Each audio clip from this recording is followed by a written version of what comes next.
ক্যাম্পাসে ছাত্র রাজনীতি নিষিদ্ধ সহ 11 দফা দাবি মেনে অধ্যাদেশ জারির দাবিতে আন্দোলন করেছেন বাংলাদেশ কৃষি বিশ্ববিদ্যালয়ের শিক্ষার্থীরা। এ সময় বিশ্ববিদ্যালয় প্রশাসন তাদের দাবি সমূহ মেনে নিয়েছে বলে জানান বাকৃবির আর্থিক ও প্রশাসনিক দায়িত্বপ্রাপ্ত অধ্যাপক ডক্টর খন্দকার মোহাম্মদ মোস্তাফিজুর রহমান।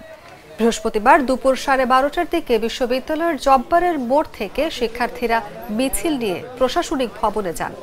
সেখানে আলোচনা শেষে বিকেল 3টার দিকে প্রশাসনিক ভবন থেকে আরেকটি মিছিল নিয়ে শিক্ষার্থীরা কৃষি অর্থনীতি ও গ্রামীণ সমাজবিজ্ঞান অনুষদীয় সম্মেলন কক্ষে উপস্থিত হন। পরে বাকৃবির প্রশাসনের সঙ্গে আলোচনায় বসেন শিক্ষার্থীরা। এ সময় বাকৃবির আর্থিক ও প্রশাসনিক দায়িত্বপ্রাপ্ত অধ্যাপক ডক্টর খন্দকার মোহাম্মদ মোস্তাফিজুর রহমান, ছাত্র বিষয়ক উপদেষ্টা, প্রক্টরিয়াল বডির সদস্যরা উপস্থিত ছিলেন।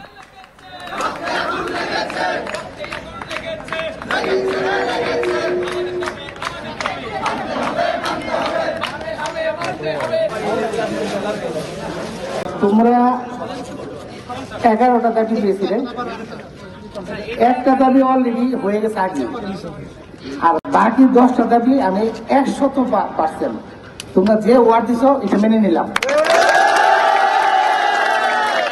এবং আজকে কালকে সকালের মধ্যে তোমরা 10টার মধ্যে অর্ডার পেয়ে দেবা। তোমরা এখন হলে যাও, ভালো করে পড়াশোনা করো। 1 তারিখ থেকে ক্লাস হবে, পরে তো পরীক্ষা তো তোমাদের মাধ্যমে আমরা পরীক্ষা নিই, কারণ তোমাদের স্টুডেন্টরাই বলে যে কবে কবে পরীক্ষা দিবা, সেই হিসাবে 3 রাত পরীক্ষা নেই, বুঝছো? আবার 40 দিনের আবার বিশেষ রিপিট পরীক্ষা আছে।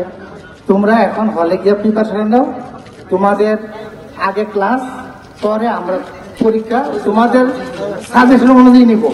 আর তোমাদের দাবি 100%। এখন তোমরা হলে যাও, ঠিক আছে?